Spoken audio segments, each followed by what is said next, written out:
Woke up this morning and the bus will not start. Turned the ignition, heard a click towards the back, and then nothing. The battery died. I don't think it's the system we uninstalled yesterday because the gentleman at the bus center did not say anything about that happening. So for the time being, I'm going to go ahead and finish, well, not finish, but go ahead and tape up some of these panels. You can see it on this side, like this panel here with some tape. And then I have a little bit of the bitumen tape left, which I can go ahead and apply to the wheel wells. And then from there, kind of wait for Samantha and her son to wake up and then see if the horn works. And if it does, that's not a battery thing. So fingers crossed. Now I am test fitting this AC unit. And if you're wondering how I got this up here, let's pretend I didn't lift it by myself and injure myself. So it was a false alarm. That little bit of extra space between the bolt and that battery terminal are what was causing the problem. Wait a second, is that out of alignment? So welcome news that the bus still works. Oh my god. Okay, so I just pulled up to the hardware store and I don't know what's going on here. There's a bunch of buses. They're all leaving in unison. I have no idea what's going on, but life can be pretty surreal sometimes. I'm just now leaving a southern style chicken restaurant and my bus kind of fits in with the decor. We just keep getting more and more visitors, y'all. I am about halfway done, but I'm running out. That roll right there is the last one I have, and I still have this much area to do. So what I've started doing, you can kind of see here, is I'm kind of just going down the middle. And if I miss holes like maybe this one, maybe you can see that, maybe you can't, I'm gonna go ahead and fill it in. This one I'm not so worried about because nothing was ever screwed in there. But this one, I missed that. I ended up putting the bitumen tape going across here because I ran out. I did find one extra roll, but that ran out pretty quickly. Now I'm working on plastic sheeting. So this is gonna be a moisture barrier between the, I guess, floor here and then the subfloor.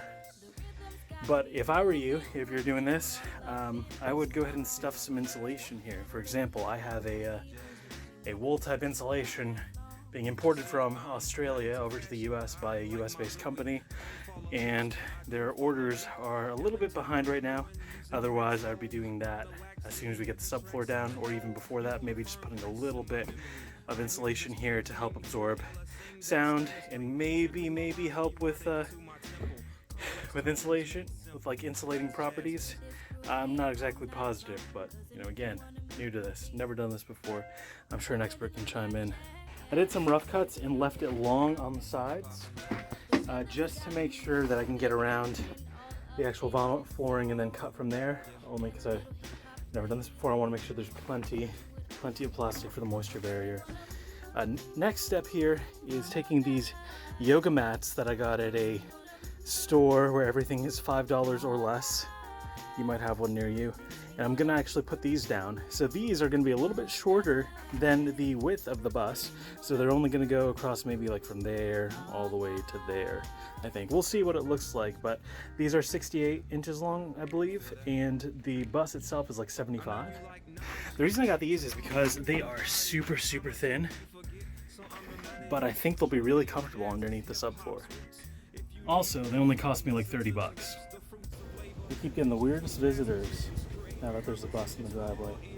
And no, to answer your question, I will not be doing any yoga poses while we're building this out. I'm gonna save that for the people on the gram. So we're in the process of installing the first subfloor panel. This is only, I think, 11/32 of an inch thick.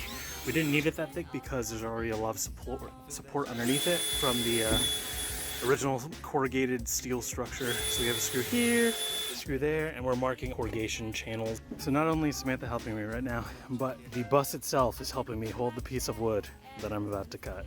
A little over halfway done now. Now I'm on the part where the gas tank kind of comes through, getting ready to cut that. And this is what it translates to on a board. If you've never cut a square shape like this, where you can't really get further around here or anything, what you can do is just kind of saw diagonals and slowly cut off everything. And then when we get here, maybe we'll take the angle grinder to it. We'll see.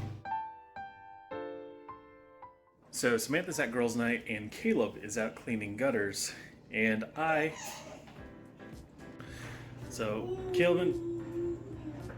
one second. So Caleb and Samantha are occupied right now. So meanwhile, I am babysitting Emery, their son. I think that's his way of saying hello. I think he wants to run into the camera now. But in the meantime, I hope that song isn't trademarked.